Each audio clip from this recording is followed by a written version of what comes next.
शिक्षा मंत्री गोविंद सिंह डोटासरा ने प्रदेश के जिला शिक्षा अधिकारियों के साथ वीडियो कॉन्फ्रेंस की। शिक्षा मंत्री ने कोविड-19 ड्यूटी सहित विभिन्न मुद्दों पर जिला शिक्षा अधिकारियों से चर्चा की।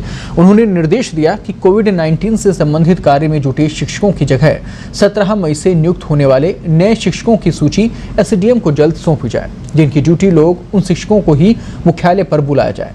सभी पीईओ को उन्होंने मुख्यालय पर ही रहने के निर्देश दिए हैं। उन्होंने ये भी कहा कि यदि मुख्यालय पर पर्याप्त कर्मचारी हों तो अन्य जिलों से शिक्षकों को नहीं बुलाया जाए।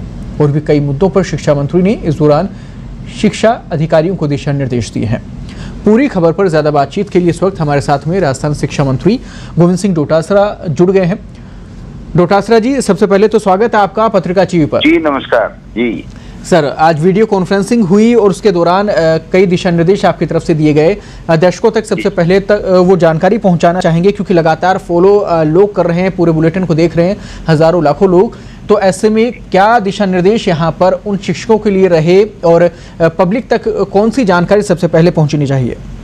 हमें 2 वीसी आज की थी। एक तो सीबीओ वगैरह के साथ में जो लगभग 1000 के लगभग की संख्या है, तो उनसे तो हमारा जो प्रोजेक्ट है, जो स्माइल प्रोजेक्ट है, वो किस तरीके से काम कर रहा है, कैसा उसका रिस्पॉन्स आ रहा है, उसमें हमें और क्या बच्चों के लिए देना चाहिए।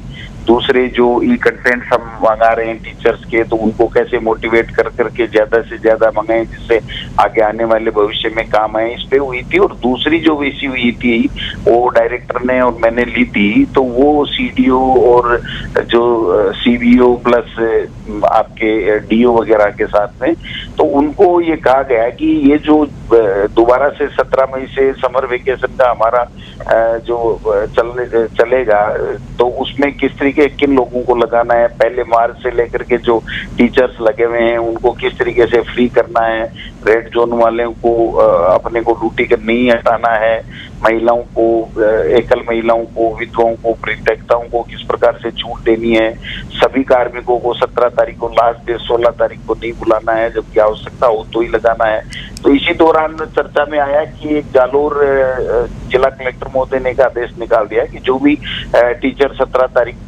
को आएगा दूसरे जिले से, तो उसको 14 दिन क्वारंटाइन किया जाएगा। तो हमने कहा इस तरीके के राज्य सरकार के कोई निर्देश दिए, तो तत्काल वो सीडीओ से ऐसा आदेश विड्रॉ करने के लिए कहा गया। उसने विड्रॉ कर लिया। फिर मेरे सीएस महोदय से बात हुई, तो उन्होंने कहा इस तरह का तो आदेश ही नहीं है, ये तो कोई गलतफहमी है, वो गलत रूप से निकाला गया है। तो एक जो भय पैदा कर दिया था शिक्षक जो कोरोना योद्धा बने हुए हैं, ड्यूटी दे रहे हैं 2 लाख के लगभग, बाकी 1.5 लाख के लगभग जो बैठे हैं ड्यूटी देने के लिए तैयार मुख्यालय के, उनमें एक भय का वातावरण पैदा हो गया था बिना वजह से कि साहब हमको 14 दिन वहां जाएंगे तो क्वारंटाइन करेंगे। तो मैं समझता हूँ ये सब चीजें आज के इस वीसी के माध्यम से हमने क्लियर की हैं। और जो डीपीसी वगैरह हम जब अब करने जा रहे हैं, तो उनकी जो समस्याएं थी, किस प्रकार से क्या समस्याएं आने वाली है, इन सब चीजों को देख करके प्रवासी जो लोग बहुत दूर से आ रहे हैं, तो उनके लिए क्या व्यवस्थाएं हों, उसमें हमारा कैसा सहयोग होना चाहिए, और जो पौधे वगैरह लगे हुए हैं स्कूलों में हो रहे हैं, तो उनकी भी हम रक्षा करें। उनको भी 12 महीने पहले जो लगाए थे वो कहीं जल नहीं जाए गर्मियों में। तो सारी चीजों को लेकर के हमने दिशा निर्देश दिए और सबने ये कहा कि बिल्कुल अब हम अच्छी तरीके से और अच्छे तरीके से ड्यूटी देंगे।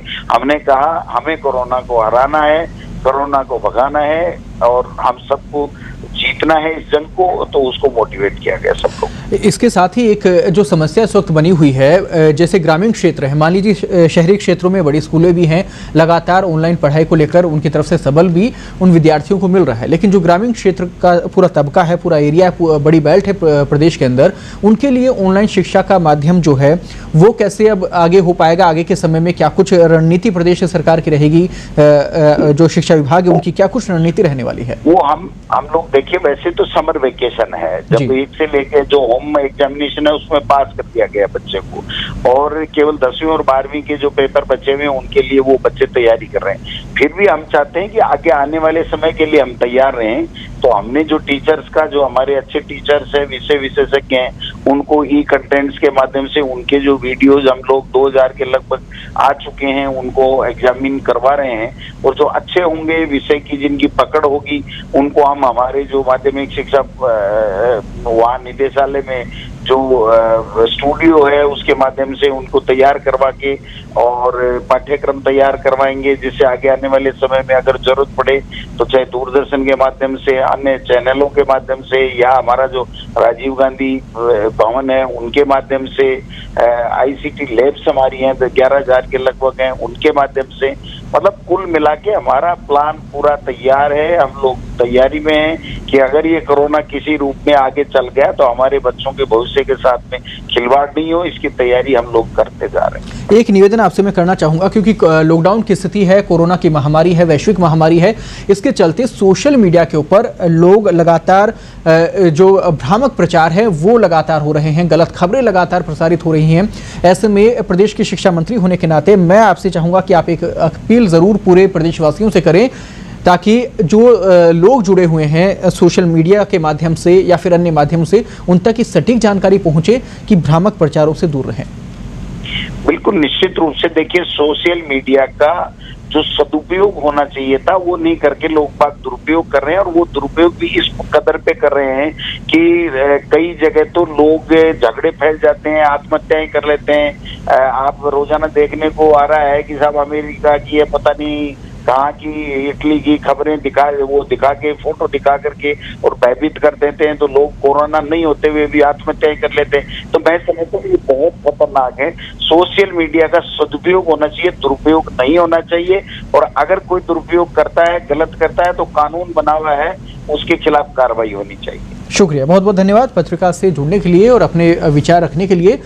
तो बड़ी यहाँ पर अपडेट ज़रूर है पूरे प्रदेशवासियों के लिए। लगातार आप फॉलो पत्रिका को करते रहें, लगातार बने रहें हमारे साथ में, बड़ी अपडेट से रूबरू